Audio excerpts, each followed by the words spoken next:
digital revolution in the energy sector, which is a fairly new topic in energy. Digitalization has been talked about for many years in the technology sector, internet, other areas, but it's still quite, energy companies, especially I think with the rapid rise of renewables, talk about electric vehicles, batteries, all of this.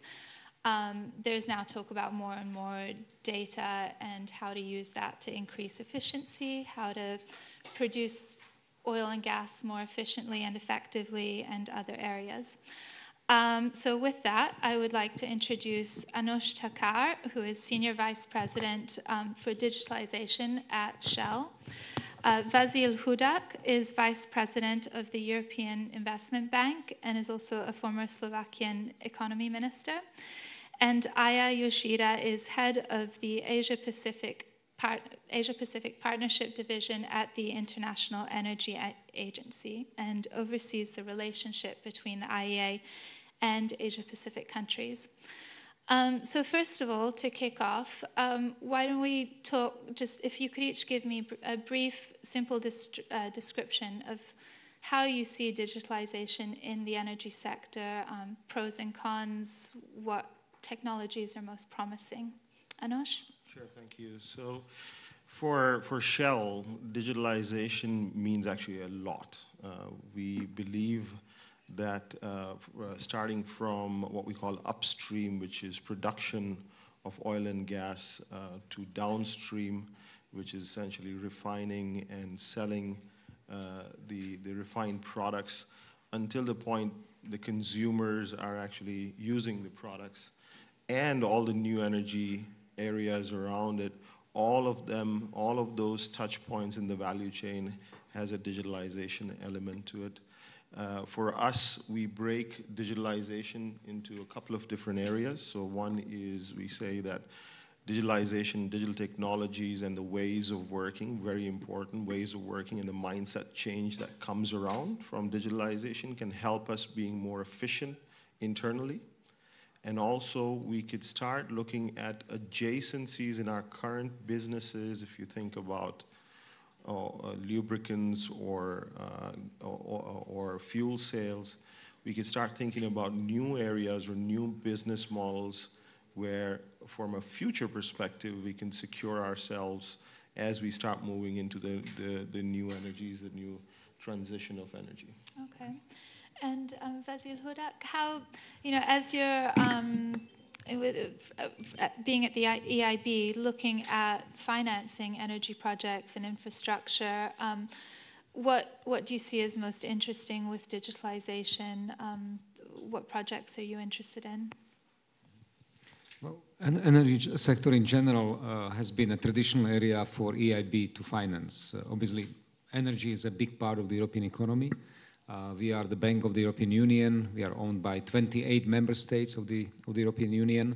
At the same time, the largest international financial institution, our volume of financing annually is somewhere around 80 billion euro, which, by the way, is by 1/3 more than what the World Bank is doing.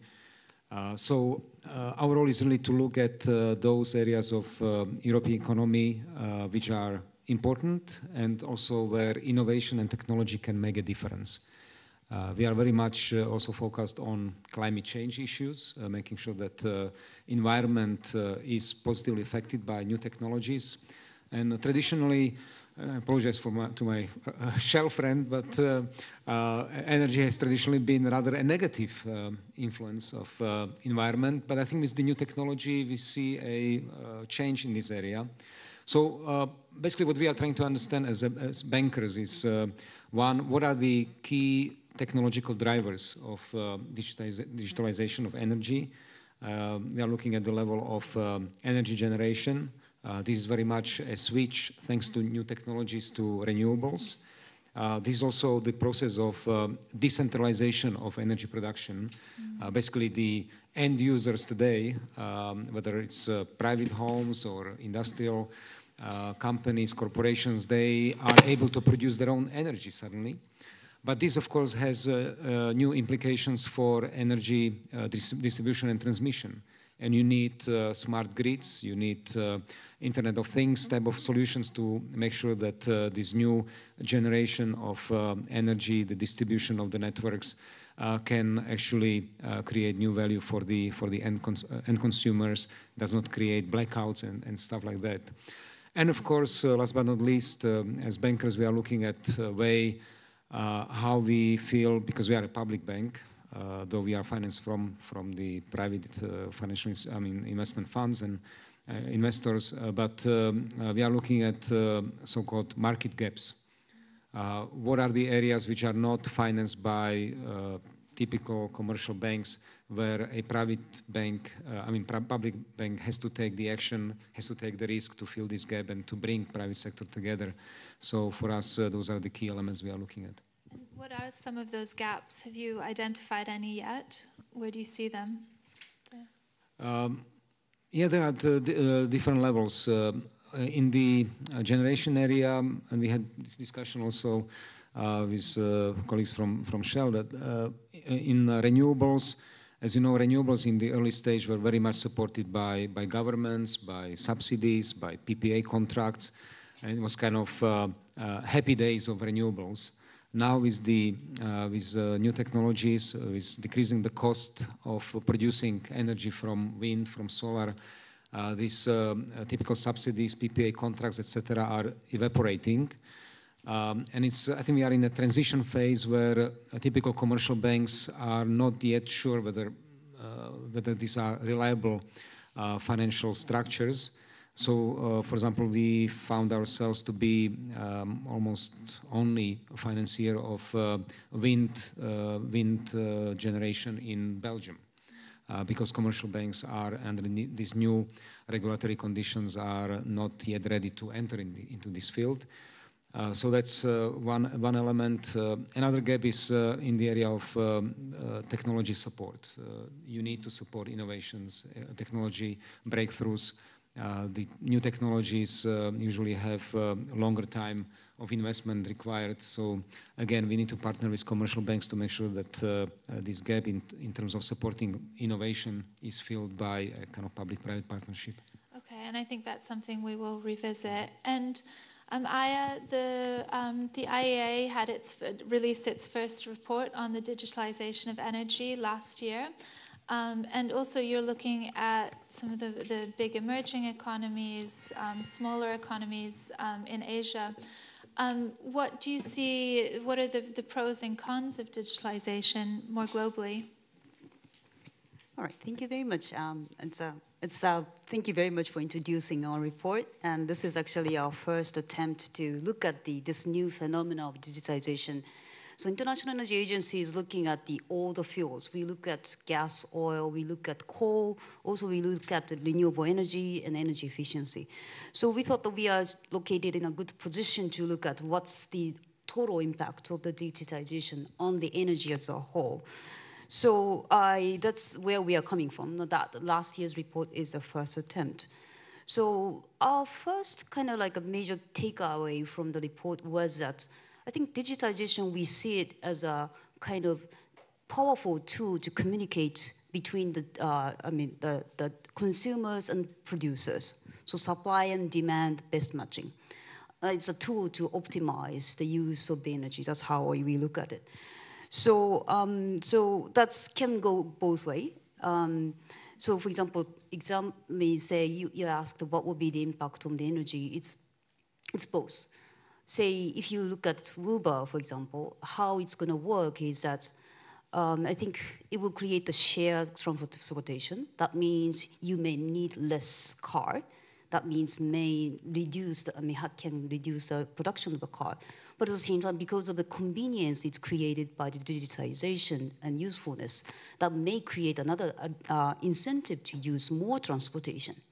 So our assumption or our report says, like, yeah, it can go both ways. It can either help the energy use, or it can create double demand for the transportation use of the energy. So it's really, really difficult to tell. It affects a human behavioral analysis, how the people react to, and how they make use of it. So it's, to some extent, it's how the governments or companies can use this effective tool for what purpose. That's the really important things. The other aspect which I was really struck in terms of the relationship with the emerging economies like China or India, I think Basil talked about the decentralization and the reducing cost of the technologies. The interesting thing happening is that exactly China is driving the global cost down of the PV prices, which means energy production is becoming cheaper, particularly in the emerging economies. I think for those countries who have a much more accessible, affordable renewable sources, and I think the digitalization can definitely enable them to have better access to the more people in terms of energy access. Thank you. Anosh, I mean, what do you think about this kind of pro and con that it could also encourage more energy use, which then leads to the continued problem of sort of climate change and actually becoming more efficient, and especially Shell being the biggest private gas producer in the world, definitely one of the biggest, and in some of the most hard to reach areas. Does digitalization kind of encourage more oil and gas production? It's less about oil and gas production, and it's more about energy production. And in that sense, I think what you mentioned is that with the emerging economies, we will see more energy demand coming in. We also will see, as we go into more autonomous cars, autonomous vehicles, there'll be more increased transportation requirements for the elderly, for the younger folks, and that means that we'll have, again, more energy demand coming in. So for Shell and a lot of companies in this industry, it is about the right mix of energy demand coming in, and also at the end of the day, supply for us is not just oil, and it's also gas. Gas indeed is from a carbon perspective, much more efficient, much less harmful. As a company, we also invest a lot in alternative energies, and we believe indeed with the things like the subsidization of wind energy becoming less, how do we actually make it more profitable to get into that business? We are also in the wind energy business. So one of the things that we use right now, for example, is digital technologies and data to predict the weather much better for our wind business, to say, okay, if we can predict the weather better using advanced technologies like machine learning, etc., then we could trade at the right price levels for the energy coming out of the winds. And in that sense, you will see a lot more usage of data and digital technologies to improve the supply of energy. And with of course, we also are very, very concerned about the carbon levels, and to make sure that we reduce our own carbon levels, but overall have the right mix. And so do you see, I mean, is digitalization helping Shell and other companies sort of adapt toward a more low carbon economy, and I mean, these companies are under a lot of pressure to change their business models from many decades ago, or even just a few decades ago. Do you see sort of our skills changing in the company as well, focus, investment? Correct. That's a major topic for most companies in this industry, that we have a real shift in skills coming up in terms of, for example, we traditionally have engineers with a lot of information in their heads around, where can we most optimize our production or oil discovery, etc.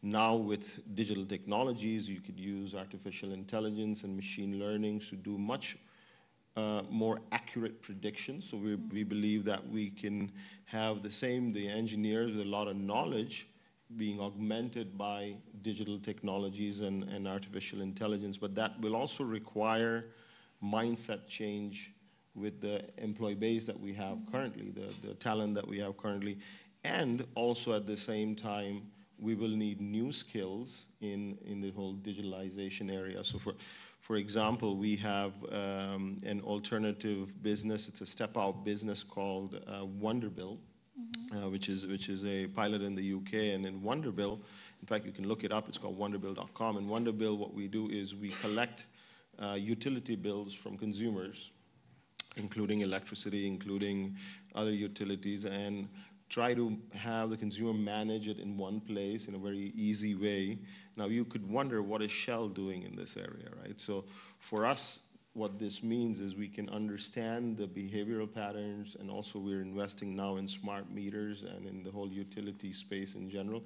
We can understand the energy uses and behavioral patterns of the consumers, and then starting using, again, digital technologies to say, okay, where can we start playing a role in trading energy better, right? And there, again, we require new skills that we do not have currently. So we're investing and trying to attract the talent in this whole area. Okay. And Vasil, you talked about sort of the need also to encourage innovation and technology, research and innovation. And that is something that Europe has slipped behind with it, compared to the US and China on artificial intelligence, a lot of electric vehicles to a certain extent.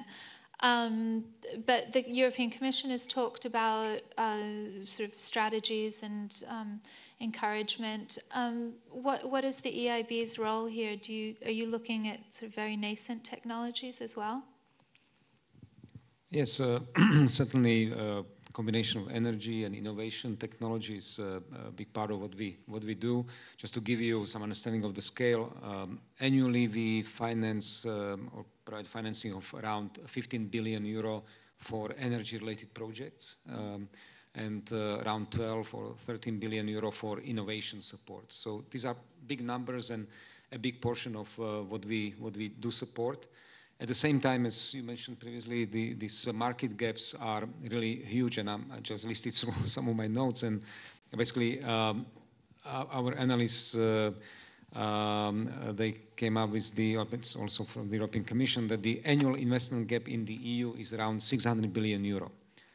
So this annually 600 billion euro, which we are missing in Europe in terms of investment.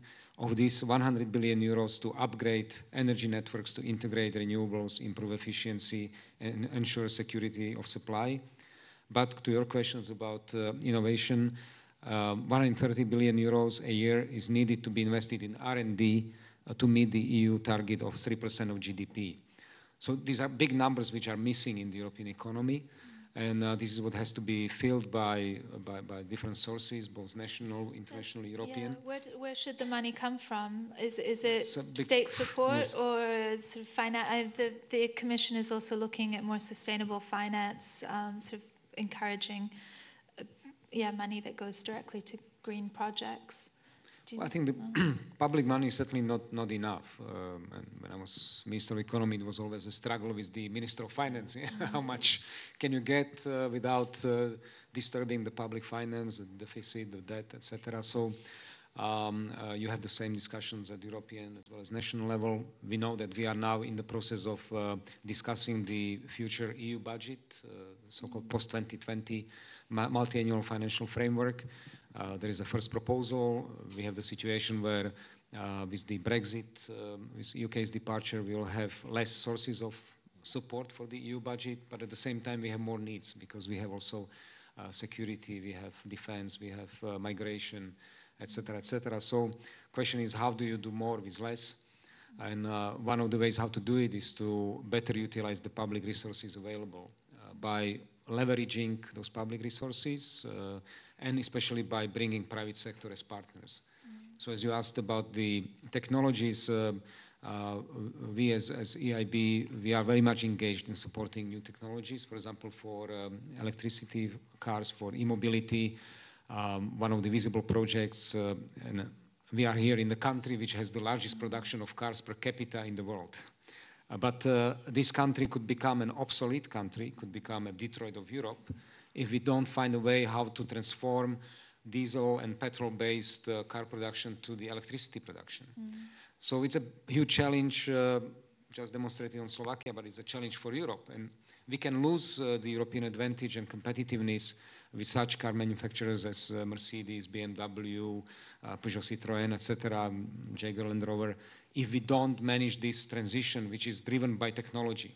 And technology more and more, and for the cars will mean that actually the hardware is only maybe 10–15% of the value of the car. The majority and the main value will be in the IT, in software, exactly. And so this is, these are things which we have to address. We have to address the fact that we are still using technology for battery production from Japan, from South Korea, now more and more from China. We don't have European battery technology, which is disaster.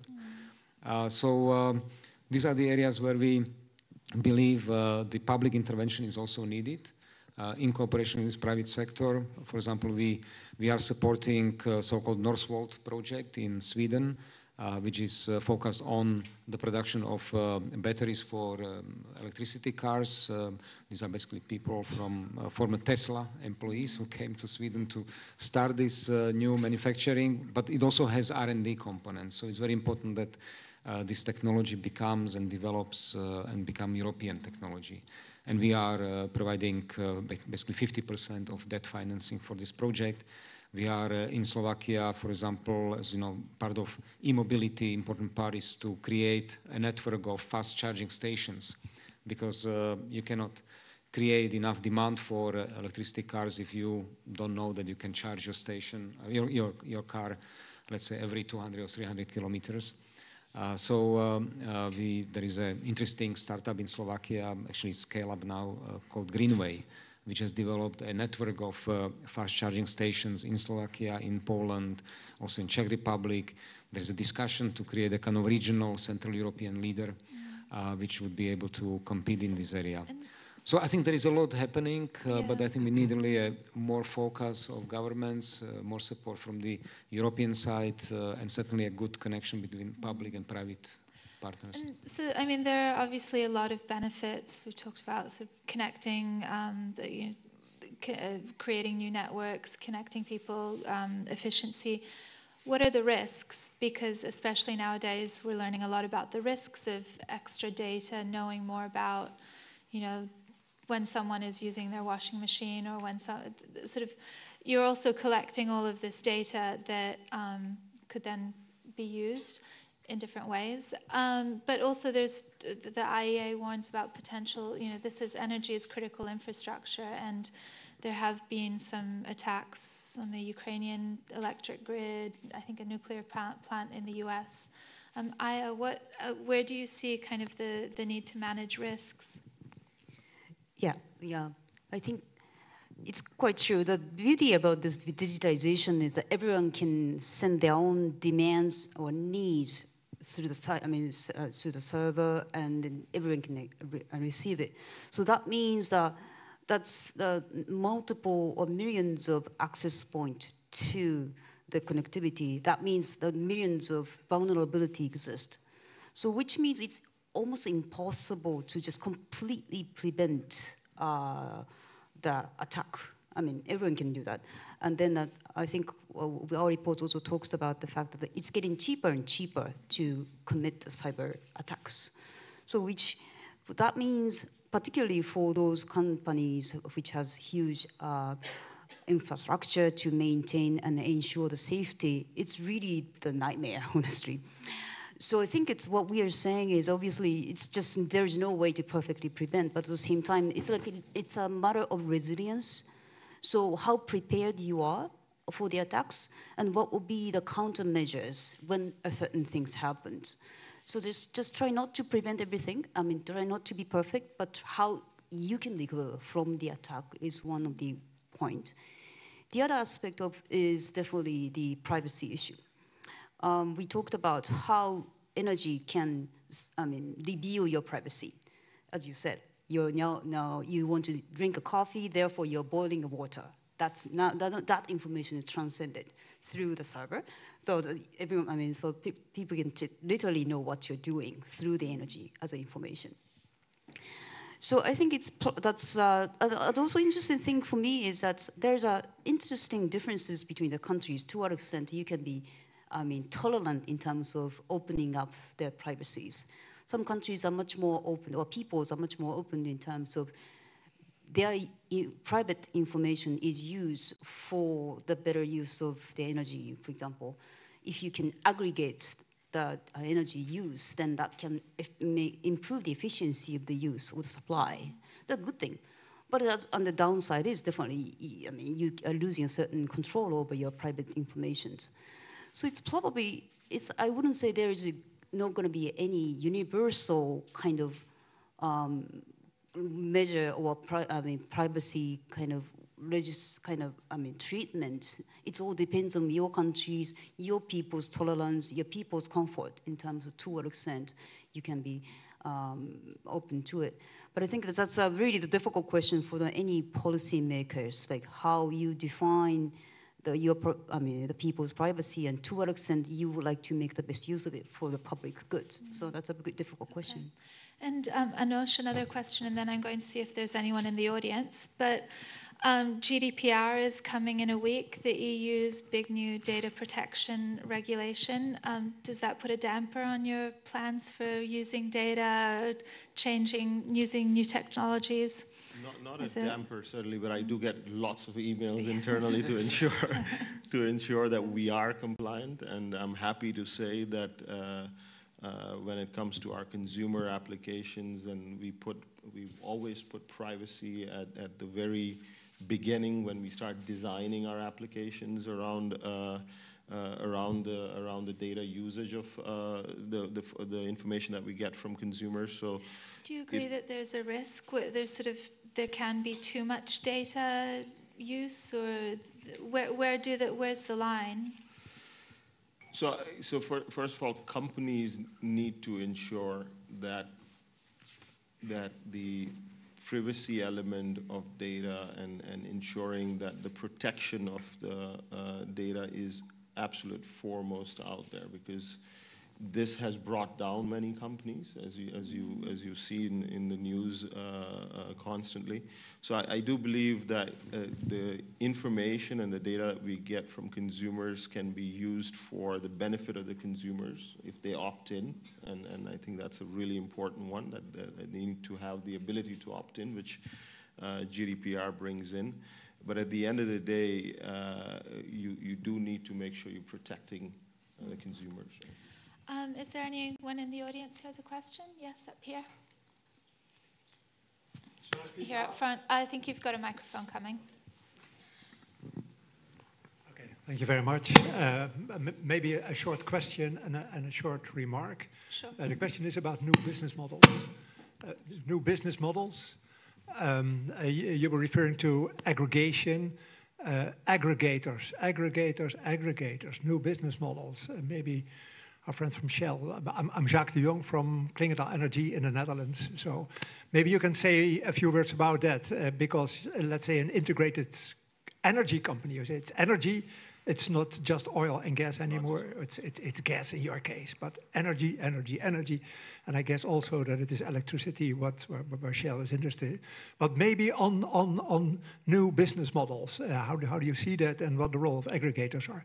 The other thing is probably a more substantial remark for the three of you, is that thanks to this 3D revolution that we are facing, decarbonization, digitalization, and decentralization, it seems to me that the role of systems, energy systems, and the reliability and the operation of energy systems is becoming more and more important, and is more or less for policymakers much more important than we are thinking about supply security of gas or supply security of oil. Who cares about oil supply security? Who cares about gas supply security? It's about system operation, reliability of systems, and that is much more becoming more and more important. Thank you. Yeah, go ahead. Perhaps take the first part of the question. So from a new business model perspective, both not both, but certainly Shell and other energy companies are entering many new areas. We call it either adjacencies to our current businesses, our core businesses. So for example, we look at gas or gasoline or petrol delivery to your homes. In fact, in Netherlands, we have a adjacent business model called Tap Up, where you actually have a little truck coming and delivering gas. So we're actually disrupting our own retail business in that sense, because we have one of the largest retail sites. We have about 45,000 retail sites or gas stations around the world. And we now are looking at, okay, what are the new business models in this area, and whether they're related to our core business of selling oil, or also in the new energies area and general energy area. So we have investments in utility company. We recently bought a utility company in the UK. We also do a lot of work around charging stations in California, so not just charging stations in the retail sites, but actually supplying the charging stations in offices and homes within California, to see how we can again understand the usage. How can we play a technical role from just charging to seeing how we can balance the grid in terms of making use of your Tesla or your electric vehicle as a possible place where we could also supply and store and supply energy from. So we're looking at all these new areas. We're looking at new business models. One of those that I mentioned was Wonderbill. And most of these new business models, by the way, have a lot to do with digital technologies themselves, again, using the data that is coming out from consumer data, et cetera, to start working into, let's say, getting us into a more sustainable future. Fazil, switching topics a little bit, but there's the issue of technology transfer from wealthier countries to lower income countries is a big one. Often within the EU, it was a big discussion with the emissions trading system and other areas, and in negotiations around the Paris Climate Agreement. Do you see sort of, as far as investment and support for developing countries and countries that are trying to leapfrog from, say, diesel generators or just bring energy access to areas that don't have it, do you see investment opportunities there or opportunities for partnerships? If I may, maybe before, because I think this was very important and interesting question about the kind of new structure of energy generation, utilization, and looking at this new digitalized energy as a system management challenge. And I fully agree. I think that this is really something that we are facing, which in Europe is augmented by the fact that on one hand you have growing diversity and decentralization of the production of energy. You have at the same time national borders which are still structured according to regulations, mostly defined on the national level in the energy area. But you have also kind of the European element which is about that. And as you know, there is an initiative to create the European energy market union, which should break these silos and create better interconnectedness, also better trading schemes and better exchange and trading with the energy. We are very much engaged in developing these cross-border connections, also in gas.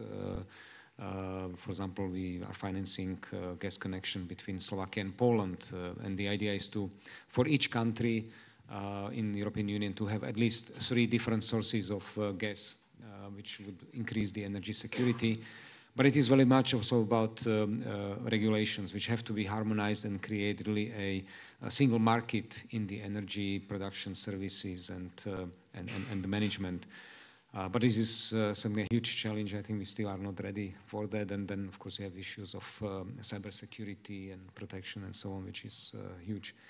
Now, on the technology transfer in developing countries, I think that energy can be actually one of those breakthrough elements for these countries, because in a way, they have an advantage of not having to repeat what we have done, more developed countries, in terms of going through all these levels of development from kind of traditional energy to, let's say, the modern digitalized energy. They can leapfrog some of these stages of development. And we are very much engaged in this. Actually, developing countries are, in many cases, extremely well positioned for renewable energy production because the source of sun or wind. Also, they are coming to this to this phase at the time when the technologies are much cheaper, much more advanced. So they can benefit from this. They have lower cost of financing, better technology supplies. So I think there is a huge opportunity for these countries to be recipients of these technology advances and in a way also become leaders and to not only for, it's not a one-way street. I think some of them are actually becoming leaders in adoption of these technologies and even kind of transferring to the developed world. And on the flip side, is there a risk of them being left behind if something isn't done right? If, say, European companies or investors only focus on Europe, or if things don't transcend? Well, I think Europe has to certainly catch up. I think we are still, for example, lagging behind China. Certainly in countries like regions like Africa, Central Asia. We are traveling soon to some of the stands, Uzbekistan, Kazakhstan, etc. When you go there, you see the Chinese are everywhere, from infrastructure development to energy sector and so on. And they call it One Belt, One Road. Whatever you call it, it's basically expansion of China into these territories. And if we don't really mobilize ourselves and don't become more active, whether it's energy or other areas, we'll be just left behind. So I think that we have companies like Shell. We have great companies who can be leaders in this area. And I think again we need to better combine private and public sector, governments and governmental kind of strategies, support to go with private sector and to be more active in these developing markets. Is that, the IEA has really sort of done a lot of work in creating new partnerships and strengthening partnerships with countries like India and other emerging economies. What role do you see digitalization playing in the more developing countries, and do you see any risks or rewards on either side? Right. Thank you. I think it's.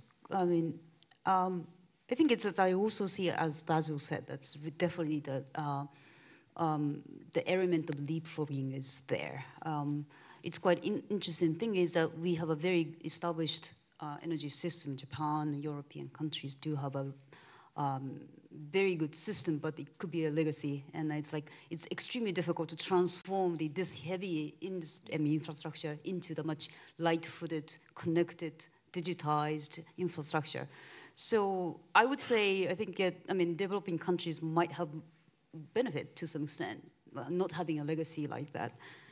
And another thing is definitely, as Basil also talked about, the decreasing cost of renewable, particularly in China and India. It's definitely, I think they are much more probably, really focusing on how to make the best use of those new energy to bring more energy access to the people. And in terms of EV, it's really interesting to see how China is developing. What we see is that in 2040, more than 30% of the EV will be definitely coming from China. So which means really, that means their technology development or how to digitize the technology is really, really advancing very rapidly. It's quite interesting. So in a way, it's quite really important to see what's going on in the other area of the world and what other area of the industry. Which is very interesting. I think I just want the question from the floor talking about the aggregation and the new business model. I think it's quite important thing is break down the silo, as you just pointed out. Silo not only between the industry, but also between the countries. I think you can look at much more other areas and what's going on in the other side of the world and how digitization is impacting them. They can actually leapfrog us, so that's the important point. Yeah. Thank you. Are there any other questions in the audience? No, then Anosh, how do you, as a company that is very active in a lot of developing countries, how do you see, do you see changes already afoot, and what kinds of what type of policy help, international or national, is needed to encourage more digitalization? Yeah, I'd say a couple of things. First of all, from a developing country's perspective, if you look at a big market where growth in terms of energy demand is happening is in Africa. Also, of course, still India is another place where you have many areas with not enough energy or just non-availability of energy. And I think for us as a energy company, we're looking to understand and play in those developing markets and ensure that from a supply perspective, whether it's gas or oil or in the new power area, that we have the right places to play. But there's also a digitalization element to it to say, okay, if we get an understanding of where the demand is coming from a data perspective, that can really help us a lot. Now, policy-wise, to answer your other question, I think I'd leave it up to Fazil or so, really coming in from the government sector to answer how they can help us, because I think there's a lot of collaboration that can happen with the government. And I mean, Fazil, how do you think that governments could be more active? Also, I mean, in Europe, both at the EU level and nationally, but then is there scope for sort of more global cooperation or some kind of baseline policy on this side? Well, I think we need, on the European level, we need more strategy and more dialogue with private sector. I think that I mean, if you go to Africa or Asia and you ask a local person, can you tell me what Europe is doing for you? They don't know. I mean, they don't see Europe, coming to them. They may see World Bank, they may see KfW, which is the German Development Agency. They may see maybe some other institutions. They certainly see Chinese, they see US aid, and so on, but they don't see Europe. So I think that we need a better strategy, because we are, at the same time, what is funny, Europe is the largest provider, and I think Ambassador Brodsko knows much better, because she's in charge of this area and used to work at the OECD, but Europe is the largest provider of assistance, donor assistance in the world, globally. So we give most of the money, but we don't get the buck for the what do you call it? We don't get what we should get for the investment. So we have to be, I think, much smarter. We have to use these huge investments or supports which we are doing in the developing world, also combining with what is called economic diplomacy, I mean, bringing private sector with the governments, with the European support. We did come up as European Investment Bank recently with the idea of creating so-called European Development Bank. Basically, try to focus the different developmental streams that we have in the EU and in the EU budget under one roof, and to give it more strategy, more focus, and better connectivity with private sector. Kind of taking more of an investment approach rather than development aid Correct. approach. Exactly. And that's exactly. what the Commission has already talked about and Yeah, sort of yeah, released plans to do. Yeah, because developmental part is important. This is basically grants. This is non-repayable part of the assistance, which is important. But then there is the investment part. And I think this is very important. This is where Europe could be much more active. We have great corporations, great companies, private sector who can go together with governments, and these governments need it. When I travel to many of these countries, they actually say, we do want to balance, let's say in Central Asia, we want to balance Russians, Turkey and China and Pakistan. We want to have more Europe, because Europe for us is more neutral, it's more value driven, it's also in terms of technology probably more advanced. So I think we have great opportunity, but we need to get better organized. And Anush, well, in the IEA's report, it talked about, it looked at the biggest companies by market capitalization in the world in recent years. Shell was there a couple of years ago. Exxon was a few times. The latest, I can't remember if it was last year or the year before, but it was Apple, Alphabet, Facebook, it's all the tech companies.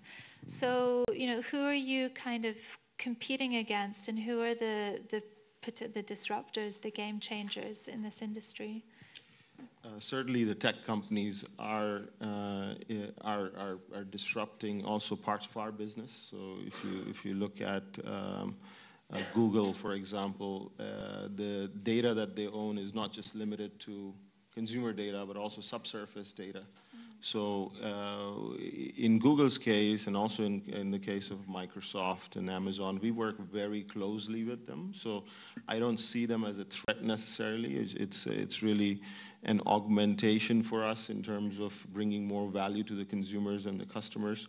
So that's one. And I think it's a natural evolvement that these technology companies are very highly rated, because we are at that cusp of change right now, that technology is getting cheaper and the usage is getting more and more.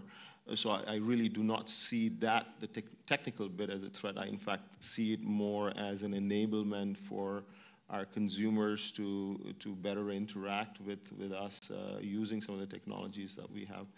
On the other hand, if you look at some of the internal initiatives that we have around digitalization, we really depend on those companies that you mentioned, that to say, how do we actually use advanced analytics technologies from Microsoft, from Amazon, from Google's of the world, to really help as a company to improve value.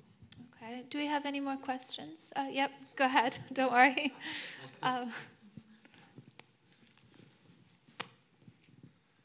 I got very concerned when I was reading this morning in one of my newspapers that the total amount of electricity that is used in order to create bitcoins is about 0.3% of total worldwide electricity consumption. My God, what we are doing. Mm-hmm.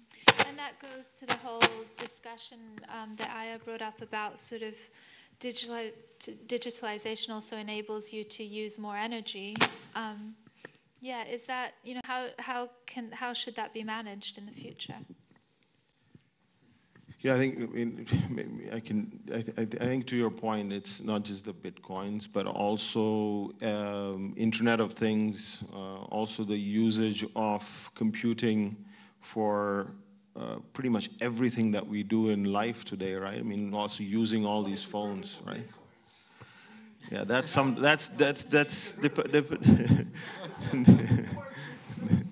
depends if you're an investor in it, right?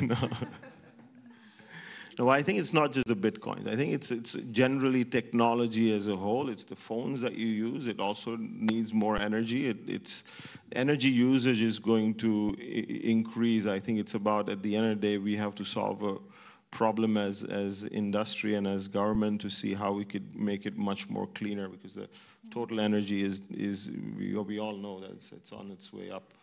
So. Aya, would you agree with that? You're nodding your head. Yeah, definitely true. I think it's, it's definitely, what I see in the beginning is like, digitalization is just a tool. It doesn't solve all the problem in the world. Definitely digitalization makes us, bring us comfortable life, and definitely it's increase the energy use, definitely on that side. Definitely improve the efficiency that can reduce the energy consumption, but it's honestly, our report couldn't conclude whether actually digitalization can bring down the use of the energy. We don't know. Actually, simply we just can't tell what's gonna be the result. Yeah. So probably it's how to use it, as you said. Probably if the Bitcoin is something is over, threatening our energy use, definitely government has to be really start thinking about what to do about it. But it's that's difficult balancing act for the companies and governments, I think. And so, if the ultimate goal then is still, we're talking about all of this in the context of the Paris Climate Agreement, achieving decarbonization by mid-century, sort of all of this, what are the risks then to going too far and actually offsetting those you know, you might move from oil to electric vehicles, but then you're using a lot more electricity and maybe mining more resources and things. Are there risks here? Yeah, I think I would say, I mean, we really have to look into everything. Maybe I'm just pushing a little bit too much about IEA is what we are doing. I think it's a balance of how we would like to decarbonize. I think it's, our vision is probably, I mean, in 2040, still many countries continue to use oil, continue to use gas. Definitely, developing countries will continue to rely on coal. At the same time, we see drastic increase of the renewable. 40% or so of China's energy will come from renewable. That's how we see it.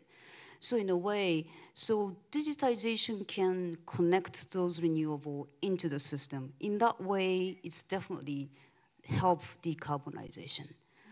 But at the same time, I just want to give a kind of interesting picture. I mean, what's the impact of EV for the oil consumption in 2040? It's definitely, EV will reduce oil consumption by 10%. But at the same time, other demands, such as petrochemical, and the maritime, as well as aviation, those will not disappear. It's really, so it's like we have to take a really balanced picture of how we can reduce CO2, where. And then the second question is where we can use digitization in the process of decarbonization. Okay, thank you. I'm going to give a chance for one last question. No? Okay, then, well, thank you very much. I think we've heard sort of there's a lot of potential, a lot of promise, a lot of exciting things happening in the digital revolution in energy. Also some risks with security, data, protection, potentially more energy demand and use. Those of you who were invited to the GLOBSEC cocktail, please note that buses will be leaving at 7:45 and the meeting point is in the lobby downstairs. And the program continues tomorrow with 3 interesting discussions starting at 9 a.m. In the Danube space, we've got Adapting NATO Strategy. In Maria Theresia, Facing Cyber Futures. And in this room, GLOBSEC Sustainability Platform. Thank you. Thank you.